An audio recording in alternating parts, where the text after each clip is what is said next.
Bonjour chers compatriotes, c'est votre frère bien-aimé Christian Bokola na émission Nabino Tour de Babel TV Tonga Nde Salande.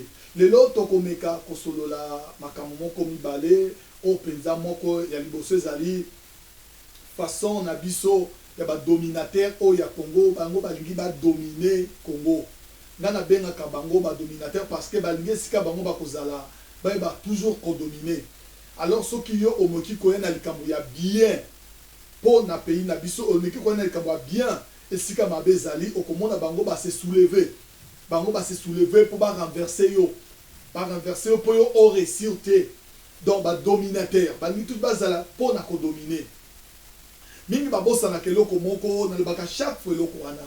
Toyeba ke nyonso ezali pamba vanité de vanité, nyonso kotikala nango, ozala kitoko ndenge nini, olata kitoko ndenge nini, ozala na mbongo soki ndenge nini, yeba ke nyonso wana okotika ngo na se na mokili oyo.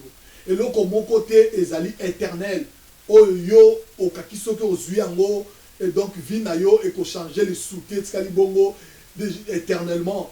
Nyonso ezali vanité. Soko moni ba oyo bazalaki avant biso bakenda bazalaki na ba vie mususu soko tali vie na bango bakeno bato oyo bakokaki ko demeurer éternellement mais kasi bakenda mais ba dominateur oyo bazoko nyokola bato eza penda c'est triste ya koyoka makambo mususu oyo elekaka na monde na ebite soki bo se posera ba question lokola nga de fona se posaka nga soki nazotala to image moko to vidéo moko zo kolekela ngai au fond de moi je me pose tellement de questions ya ko mais au juste qu'est-ce qui se passe au juste eloko nini elekaka na mutema ya mutu pourquoi mutu azana façon na ye ya mabe vis-à-vis ya ndeko na ye pourquoi mutu azana comportement mabe kotala pembeni ya ndeko na ye Jokande na affaire okomona ke oki otiki nyonso lelo naloba ba politicien mingi ya mboka na biso ba dominateur omoni eloko moko na pays na biso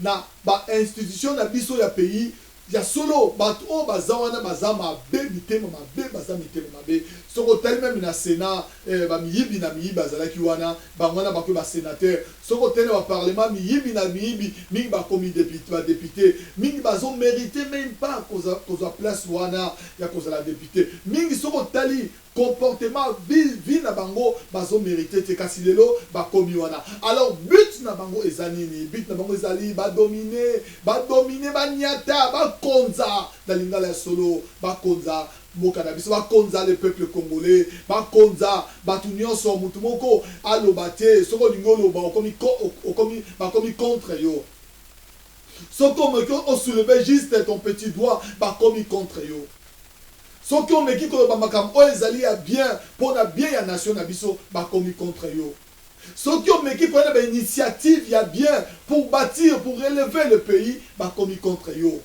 ces gens-là baza badominateur mais domination na bango eza éternellement te non okodomine mpona lelo lobi okomona okwei okodomine mpona lelo mais lobi okomona okomi échec parce que domination na yo eza ndenge ya mabe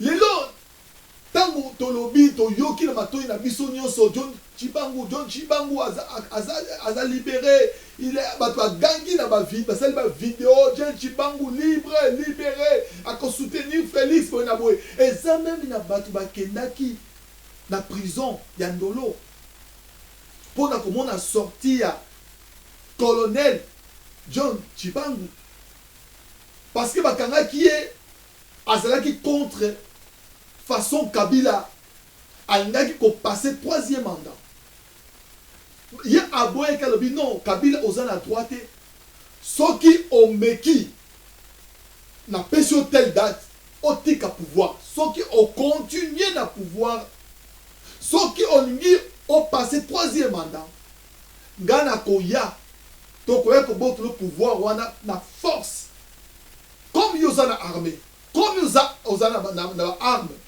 biso tokoya mpe na baarme na armée tobotola yo manda wana ekoki kozala te alors ti complicité na bapays mosusu extérieur nde baya kokanga ye baya kotransfere na makala baya kotie na prison ya ndolo alors Félix ntango abimisaki baprisonnier John Chibangu azalaki na prison ya ndolo parce que ça kanaka kotala likambu yango soki nazolo baboye peuple congolais toyeba kofungola miso tolongola mutema mabe tobwaka yango na mai toluka poma mboka na biso ekoma na niveau moko ya bien ekozala bien mpe mpo na biso. Alors abeti bambula na ye na prison tango ekomi moment abima bapesi ye mpe bon que non toi demain faut oza libre demain faut pas mona libanda bato bayaki me bakomi kuna boye John abimi te boyebi eloko moko eza na bato mosusu bazoloba ke le pays va mal. Oui, ces gens-là peut-être baza na raison ya koloba ke oui le pays va mal parce que comment moto opesi bon to ticket ya sorti du coup boye konsulka boye non il faut to memando na hôtel moko à partir hôtel wana nde to memi après mais non tant moto abimi na prison akobima na journée bato bamoni parce que azali libre eza na liberté eza nuité nuit c'est le diable lui c'est satanique. Libérer moto pendant la journée moto atambola sionné à que gauche droite ezalié parce que bon libérer ye ou John Chibang azobangisa bato comme ye ayebi pe ndamu ya armement ezo faire trembler bayini ya Congo ezo faire trembler ba dominateur to comment et ça pour juste qu'on ajouter le moko toyeba ke biso nyonso tolingi Félix Tshisekedi comme président de la République tokanisa te ke bitumba esili wana yango nalobi pourquoi pas pona nini te baaplikaki loi te ya pays po mona ke loi ya pays na biso comme si eza na maboko ya bato moko boye bato moko nde bakangi loi ya mboka na biso bazoko guider loi na biso selon bango bakomi ko diriger loi ya pays na biso donc moto aza na droit ya koloba te soko olingi ozala vivre bien na mboka na biso il faut ozala moto ya FCC to PPRD comme bango bazalaki na pouvoir baplantaki par-ci par-là généraux na bango colonel na bango par-ci par-là de yo soki oyo ngozala bien il faut ça l'alliance na bango. Alors soki omeki seulement ko tourner bango do ça veut dire okomi adversaire na bango yango na pesi bango ko ba dominateur mais domination na bango eza juste pour un temps parce que le Congo n'appartient à personne. Le Congo est ça pour nanga pour na yo pour na biso nyonso. Til lelo John makamunaye faut pas revoir. Alors tant que John John abidon ngana ko bima la butute je préfère na bima lobi na tongo. Lobi na tongo e ko bima bah comme c'est comme qui inspiré bon on arrive à penser comme ebi obima et comme il est inspiré donc il faut ça là là bah signer mususu bah comme il compliqué pour mon ake bah na ba institution na biso eza ba tama bende bazana ngona maboko malgré tout Félix a besoin à ça la makambu ya bien malgré tout Félix a besoin mboka na ezala bien bah toi na balingi te. Parce que jusqu'à ce moment que je vous parle, et ça, bato mususu baza na ba prison, baza pe ba innocent. Bakanga pe bango tilelo. Basambisaka bango pété. Non. Soki bokangi mutu. Quand on dit que pays notre pays nous respectons la loi, et là on dit nekoleka. Il faut mutuana à passer devant le juge. Il faut bato yoka. Comment bokanga John Chibangu mais toye bakate asambaka te donc pona aza prisonnier ya mutu moko boye c'est triste c'est vrai le pays va mal Congolais jour toko comprendre biso que tozala derrière président Félix Tshisekedi Tshilombo to pousser ye comme azana ba initiative ya bien azana ba idée ya bien pour l'avancement du pays nabiso. Alors nous maintenant nous allons faire quoi? Mais de se mettre tous derrière lui pour te pousser à avancer, à concrétiser oh il y a l'inga ça y a bien pour notre pays. On a évité ce qui puisse aller passer dans la discussion inutile. Ce qui puisse aller passer dans la dispute inutile. Ah, je sais pas. Quand on a fallu ou pas le non, il faut 18 mois pour Félix a réorganiser comme les élections. Quant à moi, je me pose cette question, je me suis dit, mais Fayoulou. Ce qui yo nanda kuna yo oliaka bien ozo mela bien banando bazo tanga ba classe bien yeba que ça ba famille mususu bazo koufela bato bazo souffrir. Élection ni yo zoluka oza assoiffé du pouvoir ou quoi? Oza assoiffé ya gloire ou quoi? Yo moko lobi que élection est passée ma belle, mais qu'on a l'assemblée, le parlement. Aux a député kuna. Moutoua, bah tu es député. Alors pourquoi nous avons au tchèque kuna le parlement pas sur Kambongo? Avant de siéger pour nayo. Mais Bibi c'est Libanda. Parce que l'élection est ça la maki bienti. Élection ni yo lingi. Tout le monde a belé et comme il a avancé pour Salama. Pourquoi pas de se mettre derrière Félix? Tous de la 2023, sans la besoin comme président, on peut poser candidature nayo, sous comme président. Nous tous les peuples congolais, nous serons derrière toi. Mais pour l'instant, ce n'est pas le moment. Ce n'est pas le moment. Et là, on dit biso tolingi. Au moins, dès qu'on va bafouer loi na biso, loi ya pays na biso. Ben individu, une groupuscule de personnes, bazo bafoué loi ya pays nabiso. Bangite pays nabiso est avancé. Bangite tout le monde a gloire. Est-ce que tout le temps on va la même chose? Oh, niveau on a ça mais tout est un peu makabwana. Tous à la main dans la main pour pays nabiso est pas pour avancer.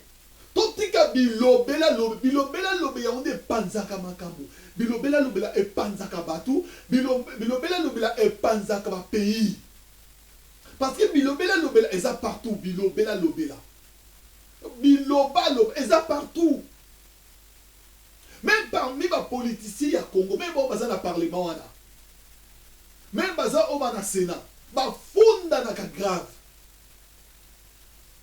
bafunda na kana ndenge moko boko na comprendre te oya kofunda muninga na ye po azwa place à récupérer place na ye o akofunda muninga na ye po asala boye mais pourquoi molimo ya boye même muna mutu azana vision na ye mutu azana parti na ye soki eloko moko no sala ma po na bien ya peuple biso ni se bongi to la main dans la main to simbana pour te dire que oh tout ça là eza pour na bien ya peuple pays na biso ozala muluba ozala mongo ozala soki mutandu ozala muyaka ozala musonge ozala muluba biso tout aux main dans la main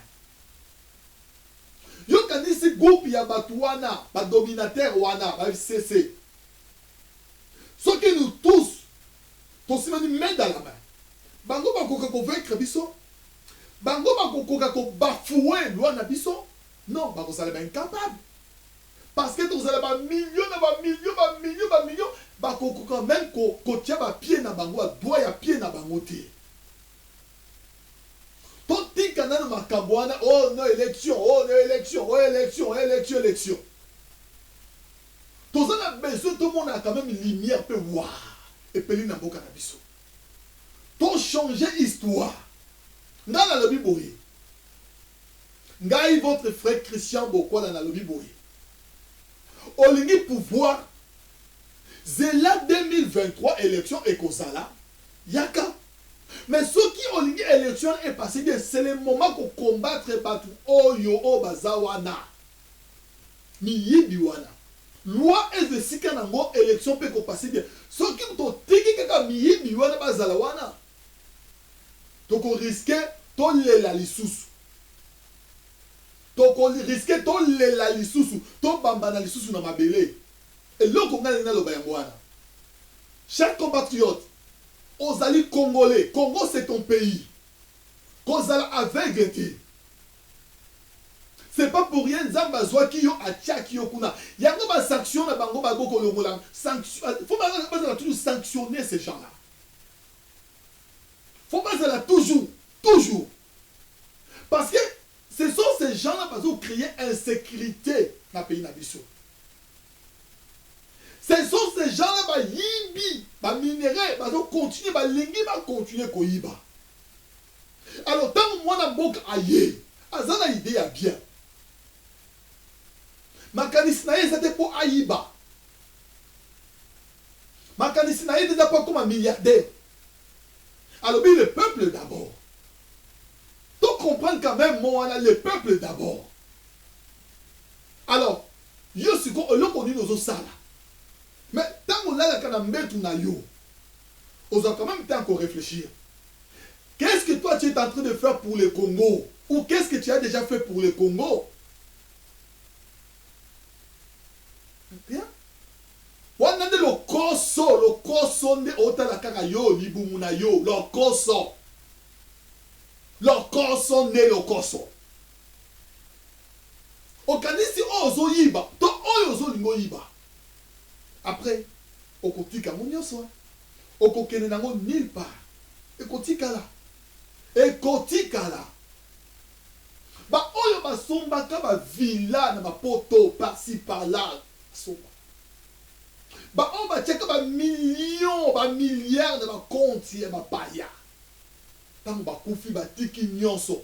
Kutu ba paya wana ba botoli bango bandako ba villa ngo ba somba ka ba botoli bango. Ba mbongo na bango ba bloquer bango. Alors, siko yebisana nani abimi zoba. Nani siko abimi zoba. Eza yo, teza bango. Yo abimi zoba. Même ebembeno na sele mabele ebimi zoba. Parce que vous savez qui maïle mouki ba lekeli yo mayele. Ba lekeli yo mayele. Malgré tout ba diplôme na yo, malgré tout nyoso o yo zanango ba lekeli yo mayele. Malgré tout, olobaka ba langue nyonso, olobaka anglais, français, allemand, italien, tout olobaka ba lekeli yo mayele. Ba doctorat na yo tout ba lekeli yo mayele.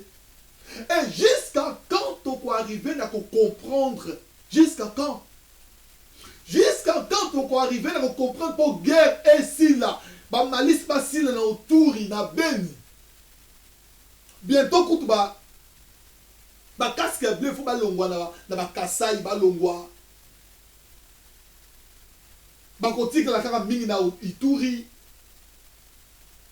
Na ba beni. Parce que kuna malice ba milice ba ça mingi kuna. Mais ceux qui nous ont mis dans la main, malgré ton casque bleu, mais casque bleu à son côté. Ceux qui biso tous ça met dans la main, tous à cause de la plus fort que ma casque bleu. Donc cause la fort qu'on bengala bango nyoso libanda parce que tous à la fort. Tant que vous allez na na force. Beaucoup les quand même bombe nucléaire na makasi. Tant que vous avez la force, il y a que vous avez uni. Tant que vous avez uni, vous avez la force. Tant que les États-Unis basangana ka basangani ba anglais basangana ba français basangana ki ba longa ki Allemagne malgré tout force allemande ezalaki nango mais ba longa ki est. Pourquoi? Parce que bazalaki un. Tous à la un, même partout aux alliés, même la famille, ceux qui vous a un. Diable a recoté. Ceux qui diable a recoté mingi parce que batouné biloba loba. Et ça la batou mususu bako kanga minoro na bangote. Ye ceux qui alobi mabe a batouté a okanga malamuté. il faut le bakaka mabe ya bato. Ye soki a critiqué te akoyoka eloko te, il faut kaka a critiquer. Ya yebi nyonso, ya salaka nyonso, ngana yebi nyonso, ngana salaka nyonso, ngana monaka nyonso. Donc ya za nyonso. Ya za nyonso. Chers compatriotes, ngai votre frère Christian Bokwala na lobi boye. Pona kosukisa. Tozala bo moko na pays na biso. Tozala bo moko tokomona lumière ya pays na biso. Tozala bo moko tokomona clair ya pays na biso. Partout esika tozali, même na musala. Zala bien. Zala bo moko na bato. Tika bilobela. Tika ko panzaka bato na propos na yo. Comportement na yo. O panzaka bato. Olinga jamais momo na mutu aza bien, mutu aza na kimia. So mutu aza bien na kimia, yo comme si to mona anga botolo nyonso. Non, kimia eza ya ye. Tika avant na kimia na ye. Chers compatriotes, pona lelo to suki awa. Popo sanate ko s'abonner na émission na bino Tour de Babel TV Tongande Salande. C'est votre frère humble serviteur Christian Bokwala. Tokomona na mbala ya sima. Bye bye.